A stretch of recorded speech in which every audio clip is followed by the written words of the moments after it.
সম্পর্ক গড়ব একমাত্র কার সন্তুষ্টির জন্য? কারোর সঙ্গে বন্ধুত্ব তৈরি করব দুনিয়ার জন্য না হাসরের জন্য? হাসরে কি আমরা এক হব না ইনশাআল্লাহ? দুনিয়াতে যার সঙ্গে যার বন্ধুত্ব হবে, আখিরাতে তার সঙ্গে তার হাসর হবে। অতএব বন্ধু নির্বাচন করার আগে চিন্তা করতে হবে এই লোকটার সাথে আমার কোথায় দেখা হবে। বলেন কোথায় দেখা হবে? যে ডাকাতের সঙ্গে সম্পর্ক রাখি, বিপদ সেদিন বিপদ না নিরাপদ? সেদিন কি হবে? নিরাপদ হবে না বিপদ হবে? অতএব দুনিয়াতে সম্পর্ক করব আমরা খারাপ লোকের সাথে না ভালো লোকের সাথে? ভালো লোকের সাথে। তাহলে হাসরে কাজে লাগবে। জানেন একটা ভালো বন্ধু হাসরের ময়দানে কি কাজে আসতে পারে? এমন কি ভালো বন্ধু যদি কেউ নির্বাচিত করতে পারে, ভালো বন্ধু তাকে জান্নাতে নিয়ে যেতে পারে। আল্লাহু আকবার বলেন। সম্মানিত ভাইরা, আসুন আমরা সোজা আলোচনার দিকে যাচ্ছি। হাফেজ ছাত্র এবার বের হয় নাই? হাফেজ ছাত্র এবার বের হয়নি মনে হয় না। জি, 42 জন হাফেজ 42 জন হিফজ খানায় পড়ছে এখন, আমি সব শুনেছি। 42 জন তারা হিফজ বিভাগে তারা পড়াশোনা করছে। এই কোরআন তারা মুখস্থ করার চেষ্টায় লিপ্ত আছে। কেউ তো আলহামদুলিল্লাহ বললেন না। কোরআনটা কঠিন না সহজ? একটু ভালো করে বলবেন, কঠিন না সহজ? বলেন, একটু জোরে বলেন। বলেন সহজ, কঠিন না। কোরআন সহজ, কিন্তু কোরআন 30 পারা মুখস্থ করা কি এমনি এমনি হবে? চেষ্টা করার দরকার আছে না নাই? আচ্ছা, কিন্তু আল্লাহ রাব্বুল আলামিন বলেন والذين جاهدوا فينا لنهدينهم سبلنا। যে বান্দা আমার পথে আসতে চায়, যে বান্দা আমার পথে চেষ্টা করে, আমি তার জন্য একটা রাস্তা নয় অসংখ্য রাস্তা আমি তার জন্য একটা একটা করে খুলে দেই। বলে সুবহানাল্লাহ। কোন বান্দা 1000 বার চেষ্টা করে কোরআন মুখস্থ করতে পারবে না যদি আল্লাহ তাকে না মুখস্থ করায় দেয়। এরকম সুবহানাল্লাহ। আপনি পারবেন না, কখনো পারবেন না। আমার নবীজি নিজে অস্থির হয়ে যাচ্ছেন কোরআনের আয়াত যখন নাযিল হয় মুখস্থ করার জন্য, বারবার আওড়াচ্ছেন। আল্লাহ বলছেন লা তুহাররিক লিসানাকা লিতা'জালা বি। হে রাসূল, আপনি আপনার জিহ্বাকে বারবার নড়াবেন না। মুখস্থ করার জন্য আপনার চেষ্টা করার কোনো দরকার নাই, আমি আল্লাহ নিজে আপনার সিনার মধ্যে জমা করে দেব। তাহলে কোরআন কি চেষ্টা করি মুখস্থ করা যায় না? কে মুখস্থ, কে জমা করে দেন? আসতে বলবেন না, কে জমা করে দেন? তাহলে হিফজখানায় যারা পড়াশোনা করে তারা আল্লাহর নির্বাচিত বান্দা। যেরকম সুবহানাল্লাহ। যারা হাফেজ হয় তারা আল্লাহর খাস বান্দা। আল্লাহু আকবার বলে। তাহলে আজকে মাহফিল হচ্ছে সেই সমস্ত বান্দাদের উদ্দেশ্যে মাহফিল যারা পৃথিবীর ভিতরে সবচেয়ে আল্লাহ তাআলার খাস বান্দা। বলি আলহামদুলিল্লাহ। হাফেজ কিন্তু ছোটখাটো কোনো বিষয় নয়। হাফেজের দাম সবচাইতে কম না সবচাইতে বেশি?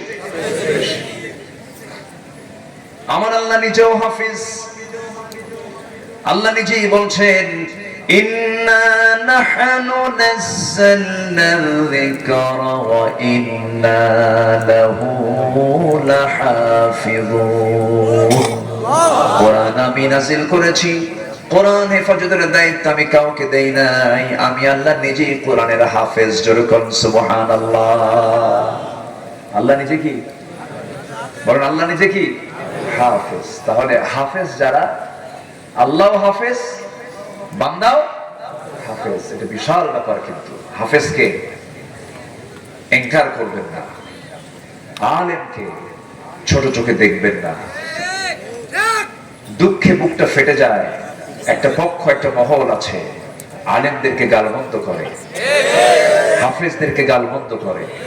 কেরা জানে কি, এরা বুঝে কি? 30 পারা কোরআন জানলে আর কি জানা লাগে?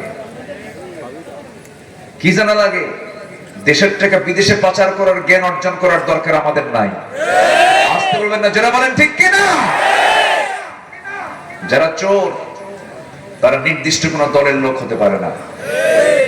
যারা চুরি করে, যারা সন্ত্রাসী করে, যারা ডাকাতি করে, যারা মাদক সাপ্লাই দেয়, যারা ইয়াবা সাপ্লাই দেয়, তারা নির্দিষ্ট কোনো দলের নয়, এরা দেশের শত্রু, সমাজের শত্রু, মানুষের শত্রু। আসুন সবাই সবার জায়গা থেকে অন্যায়ের বিরুদ্ধে আমরা প্রতিবাদী হই। আপনার ছেলে আজকে ইয়াবা আসক্ত হচ্ছে, আপনার ছেলে আজকে মাদকাসক্ত হচ্ছে, আপনার ছেলে আজকে গেমস আসক্ত হয়ে পড়ছে, গেমসে খেলতে খেলতে এখানে জুয়ারও হয়ে যাচ্ছে। আমাদের সতর্ক হওয়ার দরকার আছে না নাই? আসতে বলবেন না, আছে না নাই? এই জন্য বান্দার সিনার মধ্যে আগে, সন্তানের সিনার মধ্যে আগে তুলে দিতে হবে কোন কিতাব বলেন তো? বলেন কোন কিতাব? এর চাইতে বড় ওষুধ পৃথিবীতে আর নাই। জোরে বলেন সুবহানাল্লাহ। আল্লাহ রাব্বুল আলামিন বলেন وَنُنَزِّلُ مِنَ الْقُرْآنِ مَا هُوَ شِفَاءٌ وَرَحْمَةٌ। হে রাসূল, আমি আপনার জন্য যে কোরআনটা নাজিল করেছি, এই কোরআনটা বান্দার জন্য রহমত করেছি আর সমস্ত রোগের ঔষধ করে দিয়েছি। জোরে বলেন সুবহানাল্লাহ। সব রোগের ঔষধ। আমি নিজে তার একটা জ্বলন্ত সাক্ষী। আবার আমার পীর বুজুর্গ মনে করেন না, আমি ভাঙ্গাচোরা মানুষ। বরিশালে মাহফিল ছিল আমার গত বছর, বরিশাল গৌর নদী। তুমি সকালবেলা মাহফিল শেষ করে রাতে ওখানে অবস্থান করে সকালবেলা বের হব। একটা ইয়াং 21 থেকে 22 বছরের টকবকে যুবক, সুন্দর একদম মানে রক্তিম চেহারা, সুন্দর চেহারার একটা ছেলে। হঠাৎ 1 মাস যাবত তার পা চলে না, সে পা নিয়ে উঠতে পারে না, প্রচন্ড অসুস্থ। হঠাৎ অসুস্থ হয়ে পড়ছে, কোন ট্রিটমেন্টও কাজ হচ্ছে না, ডাক্তারও হিমশিম খেয়ে যাচ্ছে।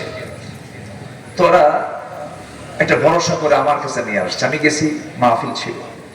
বললো হুজুর আপনি একটু ঝাড়ফুঁক দিয়ে দেন, একটু ফু দিয়ে দেন, আল্লাহর কালাম তো, একটু খাস করে দোয়া করেন, একটু নিয়ে আসছি।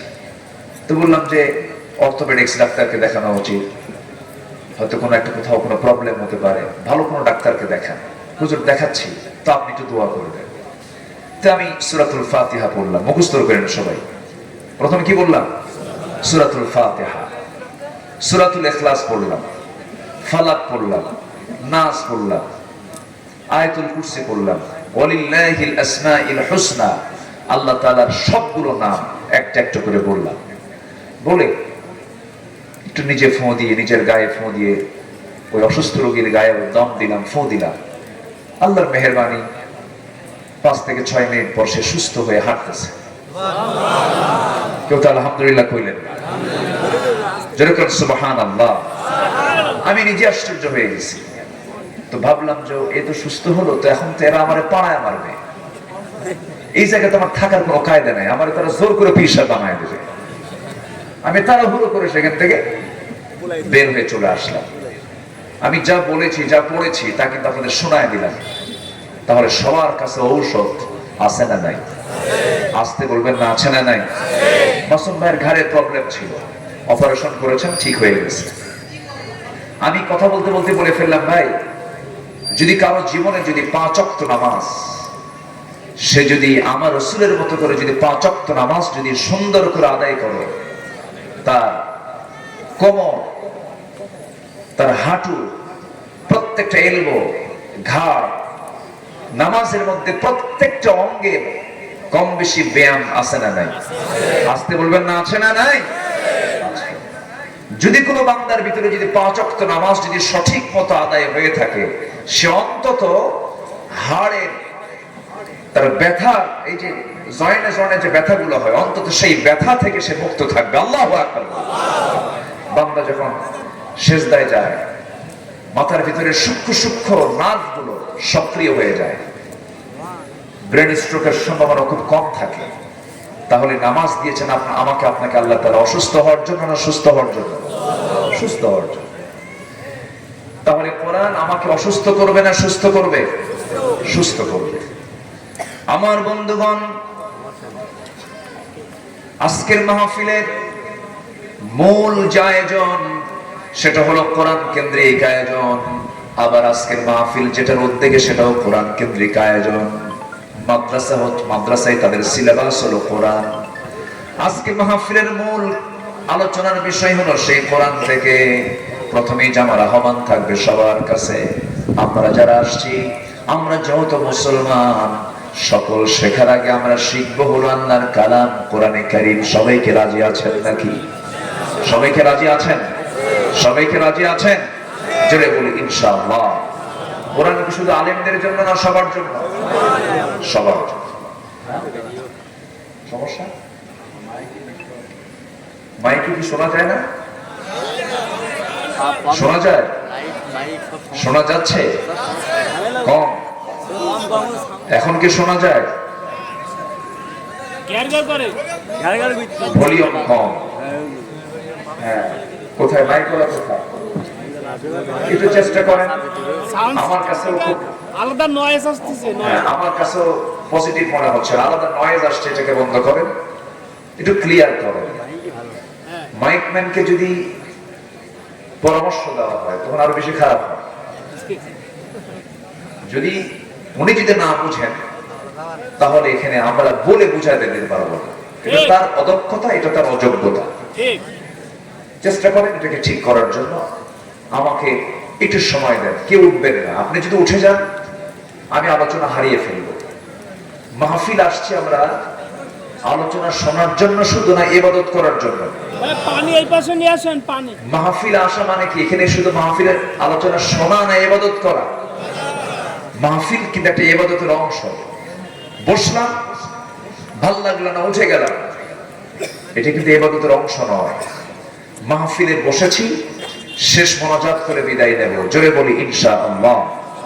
জোরে বলি ইনশাআল্লাহ। আসুন আমরা আলোচনার দিকে চলে যাচ্ছি। সম্মানিত ভাইয়েরা, আমরা যে সময় এখানে একত্রিত হয়েছি, গোটা পৃথিবীর 2 শতাধিক রাষ্ট্র আজকে, গোটা পৃথিবীর কোন রাষ্ট্রে, যে রাষ্ট্রের দিকে তাকান, কেউ কি আরামে আছে বলেন তো? পৃথিবীর কোথাও কি কোনো শান্তির পরিবেশ আছে? কে বলেছে সুখের দেশ আমেরিকা? না, সেখানে মানুষ খুন হয়, সেখানে বুড়ো মানুষের কোনো দাম নাই। পৃথিবীর কোথাও শান্তির পরিবেশ আমরা দেখতে পাচ্ছি না। কোথাও শান্তি নাই, কোথাও না কোথাও যুদ্ধ লেগে আছে। মানবতা আজকে দানবতায় রূপ নিয়েছে। মুসলমানদের প্রথম কিবলা, আল্লাহর নাম দেওয়া মসজিদের নাম বাইতুল আকসা, আজকে ইহুদিরা অবরুদ্ধ করে রেখেছে। ফিলিস্তিন জ্বলন্ত একটা অগ্নিকুণ্ড হয়ে আছে। কাশ্মীর মৃত্যুপুরী হয়ে আছে। মুসলমান কাজকে আঘাত হানছে। এই যে জুলুম নির্যাতন গুলো চলছে, এটার মূল কারণ হচ্ছে একটাই, সেটা হলো জমিন থেকে ইসলামকে নির্মূল করার জন্য একটা পক্ষ মরিয়া হয়ে উঠেছে। আবার মুসলিম নামধারী মুসলমানরাও কিছু ইসলামের বিরুদ্ধে তারা বিরুদ্ধচারণ করছে। আসতে বলবেন না, জোরে বলেন ঠিক কিনা? আছে না নাই? আচ্ছা,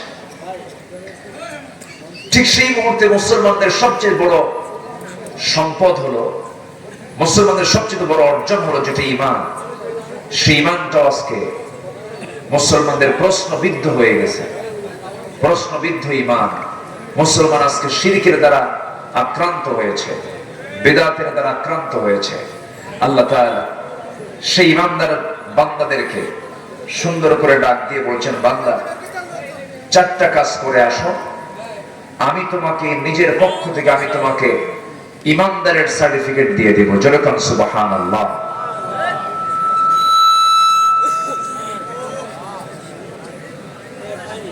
ঈমানদারের সার্টিফিকেট দেব এবং তোমার জন্য আমি রাখবো হলো সাধারণ ক্ষমা এবং সম্মানজনক রিজিক তথা জান্নাত দেব। জোরে বলেন সুবহানাল্লাহ।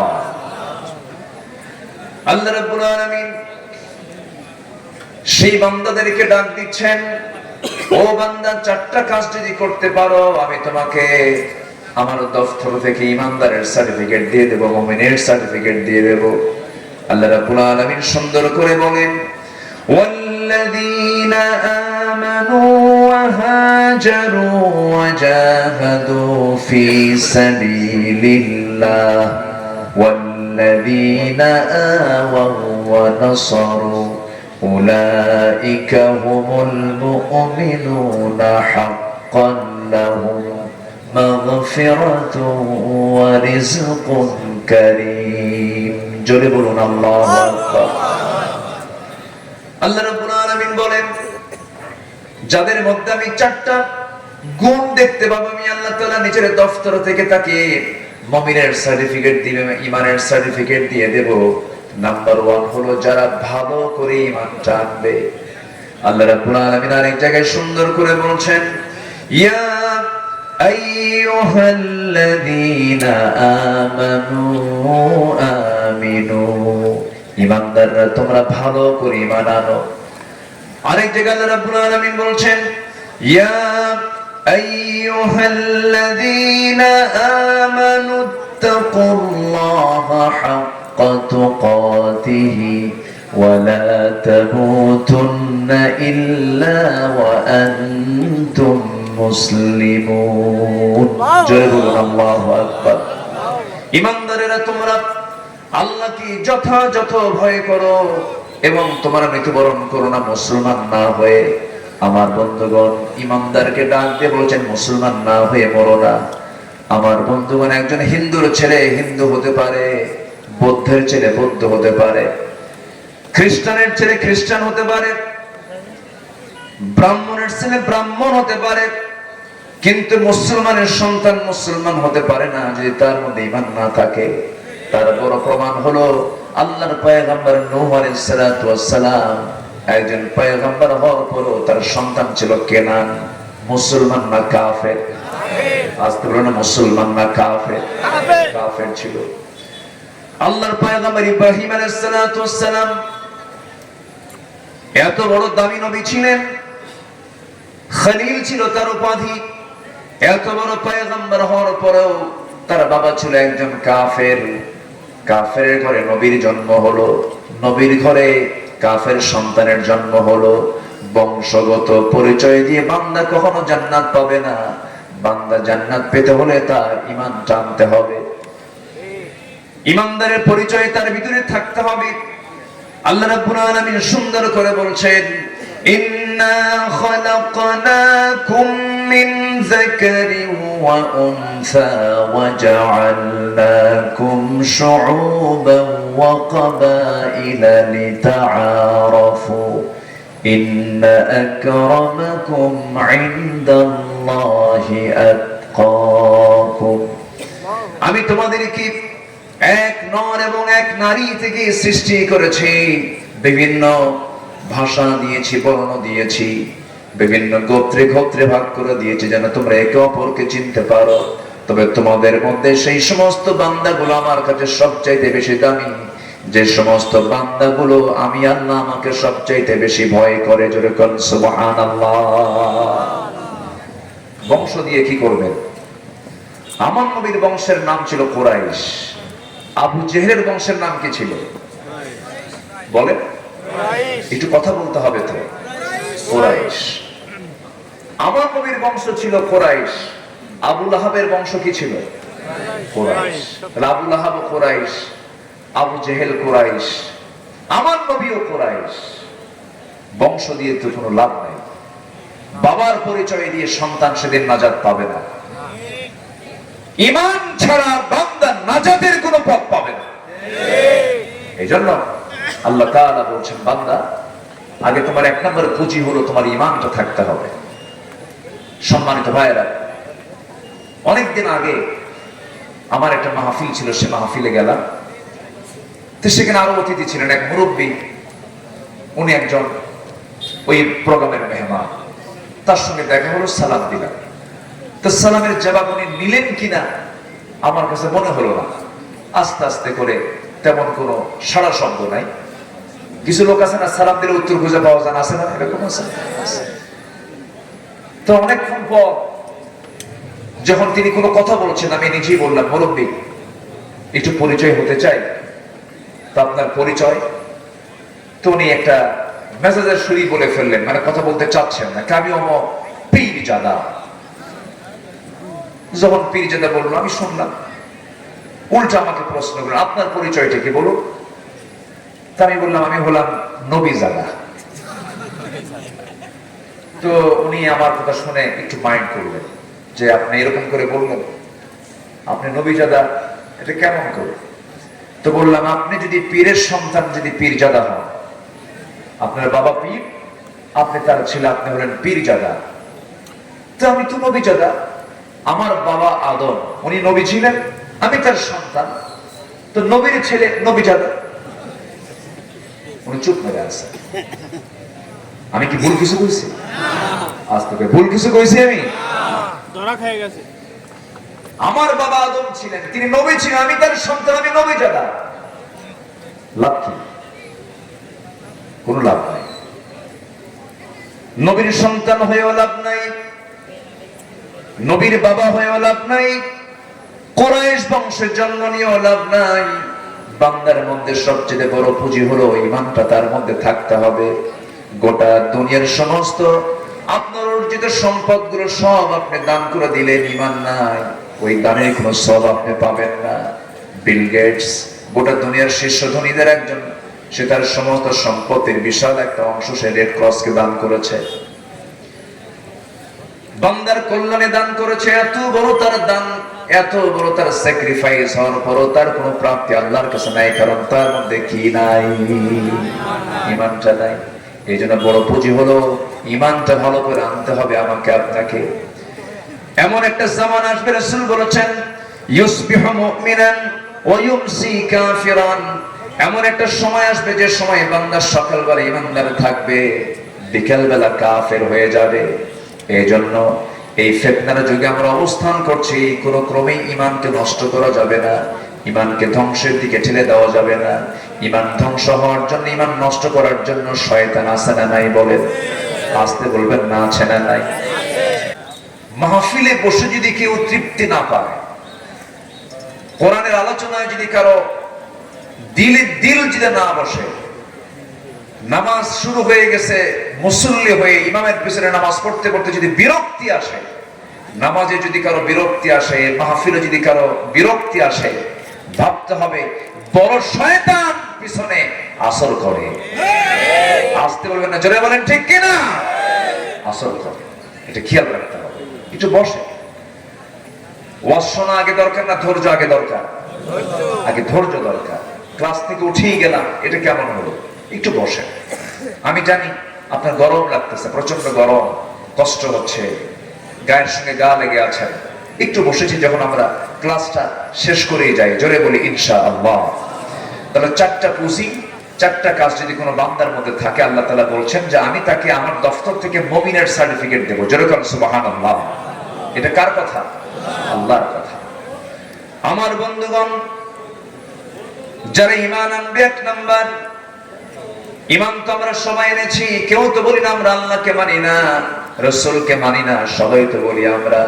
কারণ আমরা সবার মুখ থেকে, আমরা সবাই মুখ থেকে এই শব্দ উচ্চারণ করি, কালিমা উচ্চারণ করি। সবাই বলেন আশহাদু আল্লা ইলাহা ইল্লাল্লাহু ওয়াহদাহু লা শারীকা লাহু ওয়া আশহাদু আন্না মুহাম্মাদান আবদুহু ওয়া রাসূলুহু। এই কালিমার আমি স্বীকৃতি দিলাম, কিন্তু আল্লাহ বলেছেন বান্দার এই কালিমার স্বীকৃতি তুমি দিতে গেলে, কিন্তু তুমি কি জানো, এই কালিমার স্বীকৃতি দেওয়া মানে আমি তোমাকে অবশ্যই পরীক্ষার মধ্যে ফেলে দেব। পরীক্ষা করবেন কে? আল্লাহ তাআলা। আল্লাহ বলছেন আহাসিবান নাস আইয়ুতরাকু আইয়াকুলু আমান্না ওয়া হুম লা ইফতানুন। জোরে বলুন আল্লাহু আকবার। মানুষের কি ধারণা, ঈমান এনেছি, এতটুকুন শব্দ বললাম আর আমি তাকে ছেড়ে দেব? না না, অবশ্যই তাকে পরীক্ষার মধ্যে ফেলবো, আমি অবশ্যই তাকে পরীক্ষা করব। আদম থেকে নিয়ে শুরু করে রাসূল পর্যন্ত যত পয়গম্বর এসেছেন, প্রত্যেকটা পয়গম্বরকে পরীক্ষা করেছেন তিনি আমার কে? আল্লাহ পরীক্ষা করেছেন। নূহ আলাইহিস সালামকে পরীক্ষা করা হয়েছে। তিনি কি একটা পারিবারিক ফিতনার মধ্যে পড়ে গিয়েছিলেন? বউটাও ঈমান হারা, সন্তানটাও ঈমান হারা, কালিমার দাওয়াত দেন কিন্তু বাড়িটাই তার ঠিক নাই, বউটা ঈমান আনে নাই। এমনকি সন্তানটা ঈমান আনে নাই, আল্লাহ তাআলা বলছেন নূহ চিন্তা করো কেন, ইন্নাহু লাইসা মিন আহলিক, নিঃসন্দেহে তোমার সন্তান কেনার হতে পারে কিন্তু সে তোমার পরিবারের কেউ না। দেখেন ঈমান আছে সম্পর্ক আছে, ঈমান নাই সম্পর্ক নাই, এই কথাটা কার? আসতে বলবেন না কার? অথচ আমার দেশে একই পরিবারে একই বাবা 4 ছেলে 4 সন্তান, 4 জন 4 দল করে, 4 জন 4 দল করে। যে দল ক্ষমতায় থাকে সেই দলের, যে দল ক্ষমতায় থাকে সেই ভাইয়ের কাছে বাকি 3 ভাই এসে বলে ভাই 5 বছর তুই আমাদের দেখবি, আমরা যখন ক্ষমতায় আসবো আমরা আবার তোরে দেখব। খুব সুন্দর না এটা? নাকি এটা কি ইমানদারের লক্ষণ না মুনাফিকের লক্ষণ? ইমানদারের লক্ষণ না মুনাফিকের লক্ষণ? মুনাফিক কারা হয়? মুনাফিক কি কোনো কাফের হয়? মুনাফিক কি কোনো মুশরিক হয়? মুনাফিক এক শ্রেণীর মুসলিম নামধারী কিছু ব্যক্তি যাদের চরিত্রের মধ্যে দ্বিমুখী নীতি পাওয়া যায়, তারাই হচ্ছে মুনাফিক। আছে না নাই? নামাজও পড়ে সুদও খায়, এটা তো মনে হয় এলাকায় নাই। আসতে বলে আছে না নাই? এরকম আল্লাহর ওলি বহু আছে না? এজন্য কই নামাজও পড়ে সুদও খায়, আবার টুপিও মাথায় দেয়। হ্যাঁ হ্যাঁ, মসজিদ কমিটির সভাপতি যিনি বিশিষ্ট সুদখোর, সেক্রেটারি মদখোর, ক্যাশিয়ার জেনাকার। একদম বেস্ট কমিটি না? একদম বেস্ট কমিটি। এত সুন্দর কমিটি কি হয়? এখন জুমার দিন জুমার খুতবা দেবে খতিব, খুতবা দেবে কি ভাষাই তো নাই, কোন আয়াত নেবে? এখন কয়েক জুম্মা গেছে, হঠাৎ করে এক জুম্মায় এমন একটা আয়াত বলছে যে আয়াতের অর্থ হচ্ছে সুদ কেন্দ্রিক। বলতেছে লা তাকুলুর রিবা আদআফান মুদাআফা, তোমরা চক্রাকারে সুদ খাইও না। তো এই খুতবা দেওয়ার সঙ্গে সঙ্গে খতিব সাহেবের কাম্পাই নাই, নজরে গেছে হলো সভাপতির চোখের দিকে। আই কন্টাক্ট যখন হয়ে গেছে, খুতবা শেষ, নামাজ শেষ, তাড়ায় আসতেছে সভাপতি ইমাম সাহেবের দিকে, কাছে এসে বলতেছে হুজুর আপনি সুদের বিরুদ্ধে ওয়াজ করেন, সমস্যা নাই, কারণ কোরআনে তো সুদের বিরুদ্ধে ওয়াজ আসছে, কিন্তু খুতবার সময় আপনি আমার দিকে তাকায় তাকায় ওয়াজটা করলেন কেন? কি কথা কি বুঝতেছেন আপনারা? সম্মানিত ভাইয়েরা, উচিত ছিল, ইমানদারের দায়িত্ব ছিল ওই মসজিদ কমিটির যারা সুদখোর, জেনাকার, মদখোর, ওদেরকে ঘাট ধাক্কা দিয়ে কমিটি থেকে বের করে দেওয়া। আপনি আজকে প্রতিবাদ করবেন না, কালকে আপনার নিজের বিপদ হয়ে যাবে। আপনি রোগী হয়েছেন, চিকিৎসা করবেন না, আপনি অসুস্থ হয়ে যাবেন, আরো বেশি অসুস্থ হয়ে যাবেন। সমাজের কিছু রোগ আছে, এই রোগগুলোর বিরুদ্ধে যদি আপনি সচেতন না হন, আপনি যদি সামনে না দাঁড়ান, আপনিও সেই রোগে রোগী হয়ে যাবেন, আপনি আক্রান্ত হবেন, আপনার ঈমান আক্রান্ত হবে, আপনি ঈমানের ক্যান্সার আক্রান্ত হয়ে আপনাকে জাহান্নামে যেতে হবে। এইজন্য ঈমানদার কাকে বলে?